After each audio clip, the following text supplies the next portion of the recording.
ევროატლანტიკურ სოლიდარობას არანაირი საფრთხე არ ემუქრება. ეს ძალიან კარგად ესმით ამერიკაში, ძალიან კარგად ესმით ევროპაშიც.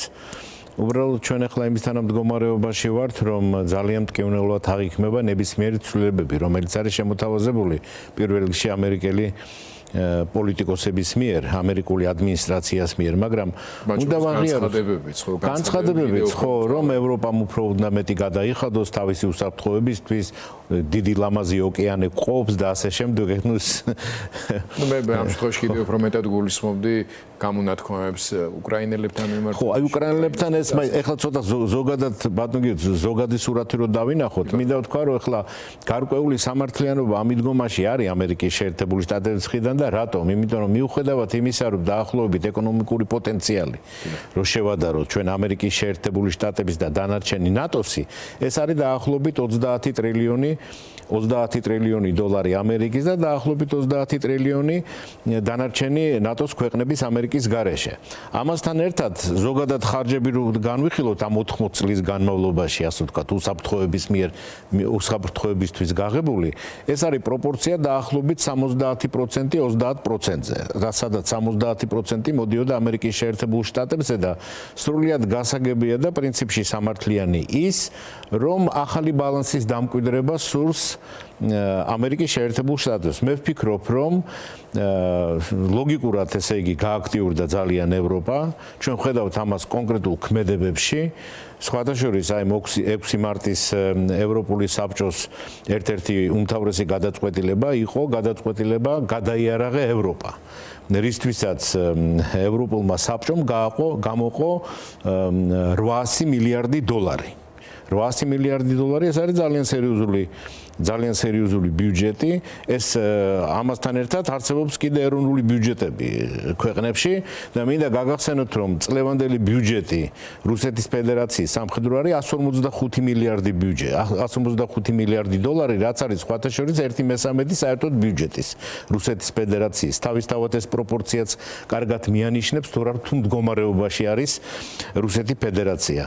ამ სანქციების და ასე ვთქვათ, ამ პირობების შედეგად მოხვედრილი. პროცეს იმასაც მიანიშნებს, როგორია მათი განზრახვა. სხვა შორის, როცა პრეზიდენტმა მაკრონმა მიმართა საფრანგეთის მოსახლეობას და ამ მიმართვის ეფექტი დღეს გამოჩნდა უკვე, როცა საზოგადოებრივი აზრის გამოკითხვა მაჩვენა, რომ საფრანგეთმა 68%-ზე მეტი მოსახლეობის ამბობს, რომ მკვეთრად უნდა გაზარდოს თავდაცვის ხარჯები. საფრანგეთმა, რაც დიახ, იმიტომ რომ იგზნეს ამ მიმართვაში მან ზუსტად ეს ფაქტორი ახსენდა, არა მარტო რუსეთის ეკონომიკის პრობლემაზე მეტყველებს მდგომარეობის, არამედ განზრახვაზე, გეგმაზე და სტრატეგიულ ხაზზე რუსეთის ხელმძღვანელობის, რომ იომოს კიდევ წლების განმავლობაში სანამ თავის სტრატეგიულ ამოცანას არ მიაღწევს. ანუ ეს ამაზეც მეტყველებს, რომ 1/3-ზე მეტი ლამის 40% რუსეთის ბიუჯეტის მიმართულია სამხედრო ხარჯებზე. დიახ, და რო დავადასტუროთ, ასე ვთქვათ, კონკრეტული ციფრებით ეს თქვენი აზრი, ვიტყვი, რომ ეს 155 მილიარდი არის უფრო მეტი, ვიდრე შარშან იყო გამოყოფილი. და შესაბამისად ხო, მაკრონმა ისიც თქვა, სხვათა შორის მაკრონი ასე თქვა ჩვენ თვალწინ იძერწება როგორც ჭეშმარიტი ლიდერი ევროპის, რომელიც თავის თავზე არის მზად აიღოს უფრო მეტი პასუხისმგებლობა, ვიდრე საფრანგეთის ლიდერმა. ის იღებს თავის თავზე პასუხისმგებლობას როგორც ევროპული ლიდერი და მე ძალიან დიდი იმედი მაქვს, რომ გერმანიაში მთავრობის ფორმირების შემდეგ ეს ტანდემი მერცის და მაკრონის იქნება გაცილებით უფრო ძლიერი და ასე ვთქვათ ეს ღერძული დუეტი წინ წაიყვანს ევროპას, მეტადრე რომ სტარმერიც ყველანაირად ასე ვთქვათ დიდი ბრიტანეთი თავის მზადყოფნას გამოხატავს საიმისოდ. იგივე პოლონეთის გადაწყვეტილებებს გუშინ უკვე პრემიერმა ტუსკმა გამოაცხადა სპეციალური პროგრამის შესახებ, რომელიც ითვალისწინებს პოლონეთის ყველა ზრდასრული მამაკაცის ტრენინგს, წვრთნას სპეციალურს და შეიარაღებას იმისთვის, რომ ფაქტობრივად ტოტალური თავდაცვის სისტემაზე გადადის თავად პოლონეთის. მაგრამ ჩემი კითხვა უკავშირდება უკრაინას ამ შემთხვევაში. ის რაზეც ჩვენ ვლაპარაკობთ, მათ შორის თქვენ ახსენეთ 800 მილიარდი დოლარი, ახლა ბრიუსელიდან გვერდებოდა თამარ ნუცუბიძე და ეს ევრო იყო უკაცრავად. ევრო კი ბატონო, ევრო.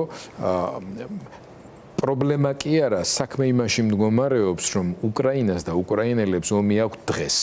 დღეს იბომბებიან, დღეს წირავენ თავს, დღეს იცავენ ქვეყანას, ვიცით რომ დღეს მაგალითად კურსკის ოლქიდან რუსეთის ანუ უკრაინელების მიერ ოკუპირებული რუსეთის ტერიტორიიდან არც თუ ისე სასიამოვნო ინფორმაციები მოდის, რუსეთი როგორც ჩანს უფრო აქტიურ შეტევაზე გავიდა და თავად უკრაინელები ალბათ აღარ იღებენ გადაწყვეტილებას, რომ დამატებითი რესურსები მიმართონ ამ ტერიტორიის დასაცავად, არ ვიცით ჯერჯერობით როგორ განვითარდება პროცესი, მაგრამ რა თუნდა ბევრი ლაპარაკი და მსჯელობა იმას, რომ ამერიკის აქტიური მხარდაჭერის გარეშე მომენტალურად ბევრი პრობლემა შეიძლება შეიქმნას მათ შორის, მიუხედავად იმისა, რომ მათ შეიარაღების გარკვეული ნაწილი აქვთ ადგილზე, სამყოფი კიდევ გარკვეული პერიოდის, მაგრამ არის ისეთი სპეციალური მართვის სისტემები იქნება, Starlink იყო აგერ ნახსენები და ასე შემდეგ, რომ აქ თუ ესე უცაბეთად ჩაიჭრა ეს ვალდებულებები და ასე შემდეგ, უკრაინა სერიოზული პრობლემის წინაშე დგება. ანუ სანამ ევროპა ჩაანაცვლებს შეერთებულ შტატებს, ამას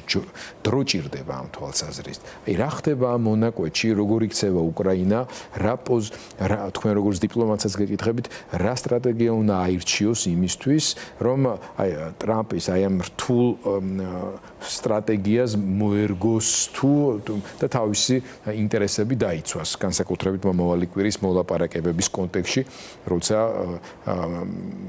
ერმაკის მეთაურობით უკრაინის გუნდი და იქით აგერ რუბიოს მეთაურობით ტრამპის გუნდი შეხვდებიან ერთმანეთს საუდის არაბეთში. ხო, ზოგადად უნდა ითქვას ჯერ რომ თავარი ამ ომის დაწყებიდან თავარი ასე ვთქვათ ღერძული კონცეფცია ევროპის იყო ის რომ ჩვენ უნდა დავეხმაროთ უკრაინას რომ უკრაინა გადარჩეს.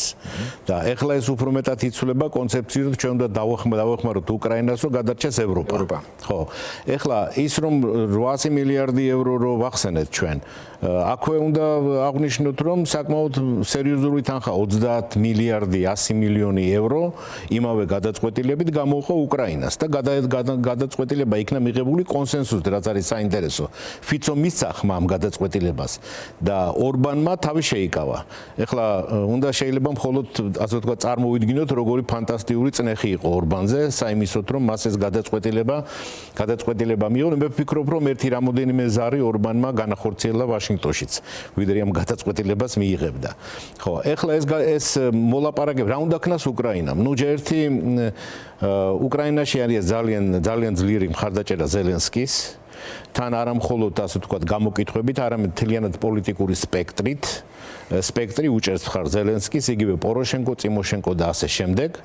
მისი რეიტინგი არის დაახლოებით 70% და ის ეყრდნობა ამ რეიტინგში უკრაინელ მეომარ ხალხს და ჯარს. ამ შემთხვევაში უნდა ვახსენოთ ასევე ზალუჟნის ამჯერად ბრიტანეთში ხო. მე ვფიქრობ ის კიდე ასევე მსგავსი პათოსის და მე ვფიქრობ ზალუჟნი კიდე თავის როლს შეასრულებს. ვნახოთ ეს როგორ იქნება, მაგრამ რა უნდა ქნას უკრაინამ? ჯერ ერთი უკრაინას უკვე აქვს ძალიან სერიოზული მხარდაჭერა ევროპის, რაც გამოიხატება მათ შორის არა მხოლოდ თანხების გამოყოფაში და შეიარაღების მიწოდებაში, არამედ იმაშიც, რომ უკრაინა თვითონ კი აღარ ფორმულირებს უკვე საკუთარ სამშვიდობო გადაწყვეტილებებს და შეთავაზებებს, არამედ ამას აკეთებს სტარბერთან და მაკრონთან ერთად. მერცი რო ყოფილიყო დღეს კანცლერი, ალბათ მერცის შეუერთებოდა ამ ტრიოს. მე ვგულისხმობ იმას, რომ ესე იგი შეთავაზება არის სავსებით კონკრეტული, შეწყდეს საბრძოლო მოქმედებების ზღვაზე, ჰაერში და რაც შეეხება მიწას, შეიქმნას პირობები საიმისოდ, რომ იქაც შეწყდეს ცეცხლი. ეს არის ძალიან კონკრეტული ნაბიჯი. ამასთან ერთად, რა თქმა უნდა, ევროპასთან მუშაობა და აქ უბრალოდ მუშაობა, როგორ არის იცი, უბრალოდ კანალიზაცია საჭირო ამის ყველაფრის, კარგად სისტემატიზაცია, თორემ ყველანაირი პოლიტიკური ნება, ასე ვთქვათ, და მზადყოფნა ევროპაში არის სრულიად გახსნილი საიმისოდ, რომ უკრაინას დაეხმარონ. ეხლა იცის უკვე ხედავს, ასე ვთქვათ, ევროკავშირი. სხვათა შორის ხო იმან ურსულა ფონ დერ ლაიენმა განაცხადა ძალიან, ასე ვთქვათ, იყო გახარებული ამ 800 მილიარდიანი პაკეტის მიღებით და თქვა, რომ ეს არის საფუძველი ევროპული თავდაცვის სისტემის ჩამოყალიბების და ეს თავდაცვის სისტემა იქნება სრულყოფილი მხოლოდ მაშინ, როცა მისი ორგანული ნაწილი იქნება უკრაინის ჯარი, რომელიც არის პრაქტიკულად ევროპაში დღეს ყველაზე ძლიერი და ყველაზე გამოცდილი ჯარი და ამას თუ დაემატება თურქეთი თავისი სამხედრო სამრეწველო კომპლექსით და თავისი ჯარით, რომელიც არის სიდიდით მეორე ამერიკის შეერთებული შტატების შემდეგ ევროპაში, სხვადასხვა უნდა აღვნიშნოთ აქ, რომ ძალიან დროულად და ძალიან წიგნიერად ჩაერთო ამ დისკუსიებში პრეზიდენტი ერდოღანი, რომელმაც შესთავაზა ევროპას თავისი შესაძლებლობების აიმისოთ, რომ ჩამოყალიბდეს ეს ევროპის თავდაცვის სისტემა და ამასთან ერთად დაადასტურა თავისი სურვილი, რომ გახდეს ევროკავშირის წევრი ქვეყანა. ეს სხვათაშორის ჩვენთვისაც ძალიან მნიშვნელოვანი კომპონენტია, იმიტომ რომ ევროპული თურქეთი, ევროკავშირის წევრი თურქეთი ნიშნავს იმას, რომ მხოლოდ იმას ანიშნავს, რომ ჩვენ სახმელეთო საზღვარს ვიღებთ ევროკავშირთან. აქ მთლიანად კონფიგურაცია იცვლება უსაფრთხოების ამ რეგიონში, სამხრეთ კავკასიაც და ამაზე მწყდება ძალიან გული, გიორგი, რომ აი ახლა იმისთანა დროა ზუსტად რა, რომ აბსოლუტურად ყველა დედაქალაქში იქნება ეს მსოფლიო დედაქალაქები პოლიტიკური, ვაშინგტონი, ბრიუსელი, ლონდონი, პარიზი თუ ბერლინი, თუ ჩვენი რეგიონალური დედაქალაქები, ყველგან უნდა იყოს ძალიან აქტიური ყოველდღიური მუშაობა ჩვენი დიპლომატიის, რასაც ჩვენ სამწუხაროდ ვერ ხედავთ და გულისხმობის და ის რომ დავამთავრო პასუხი რომ დავამთავროთ, ესე იგი პირველი ევროპასთან სტრუქტურირება მუშაობის, მათ შორის კოლექტიური მუშაობა ამერიკის შეერთებულ შტატებთან, ცალკე არხებით მუშაობა ამერიკის შეერთებულ შტატებთან, რაც იქნება სამშაბათს, რუბიო, ერმაკის, სიბიგას შეხვედრა. ხო, რასაც ფიქრობ, რომ აუცილებლად იქნება წარმატებული, იმიტომ რომ სხვაგვარად ეს არ შედგებოდა ეს თუ მომზადდა ეს შეხვედრა, ესე იგი არსებობს ასე ვთქვათ მოლოდინები გადაწყვეტილების და ასე ვთქვათ, აი ამ ხო, კიდე ის არის, რა ქვია, რაც შეეხება ამერიკელების დამოკიდებულებას უკრაინელების მიმართ, ხო, ეხლა ცოტა რა თქმა უნდა ჩვენ არ გვახარებს ამისთანა მიდგომა, მაგრამ თითქოს რაღაც შუალედურ პოზიციას იჭერს ამერიკის შეერთებული შტატები და ამბობს, რომ აი მე ხელებს გადაუღრიხავ ორივეს, უკრაინასაც და რუსეთს და ძალით დავსვა მოლაპარაკების მაგიდაზე. ეს განზრახვებია მხოლოდ, მაგრამ ჯერჯერობით ხელებს უგრიხავს უკრაინას და მხოლოდ ემუქრება რუსეთს ერთი კომპონენტის გარდა, რომელიც ასევე არის ძალიან მნიშვნელოვანი. დღეს ახლა სანამ ეთერში შემოვიდოდით, მე გადავამოწმე და რუსეთის ნავთობის ფასი დაეცა $62-მდე. ეს არის ბოლო სამ კვირაში დაახლოებით $17-20 დაეცა რუსეთის ნავთობზე ფასი. და თებერვალში 18%-ით ნაკლები მიიღო შემოსავალი ნავთობიდან, ნავთობის ექსპორტიდან. ეს არის ძალიან სერიოზული დარტყმა. ეს არის ის ერთადერთი კომპონენტი ჯერ, სადაც ამერიკელებმა, ასე ვთქვათ, ძალიან სერიოზული დარტყმა მიაყენეს რუსეთს და სხვათა შორის საუდის არაბეთში, რუბიო ასევე შეხვდება საუდის არაბეთის ხელმძღვანელობას. და ხო ძალიან დიდი მნიშვნელობა აქვს რეალურად რა კონკრეტული გადაწყვეტილებები მიიღება, თუმცა პოლიტიკოსებისა და ლიდერების დონეზე რა თქმა უნდა ძალიან დიდი მნიშვნელობა აქვს, რას ამბობენ, რა ტონით ამბობენ, ამასაც ძალიან დიდი მნიშვნელობა აქვს პოლიტიკის წარმოების, ასე ვთქვათ, ინსტრუმენტებში, სიტყვას ასევე ძალიან დიდი დანიშნულება აქვს და ამ მხრივ ბევრი რამ არის ისეთი, რის გამოც შეიძლება ტრამპის და განსაკუთრებით მისი გარემოცვის ზოგიერთი წარმომადგენლის განცხადებები დიდად არ სიამოვნებდეს თავისუფალი სამყაროს წარმომადგენლებს მსოფლიოს სხვადასხვა კუთხეში.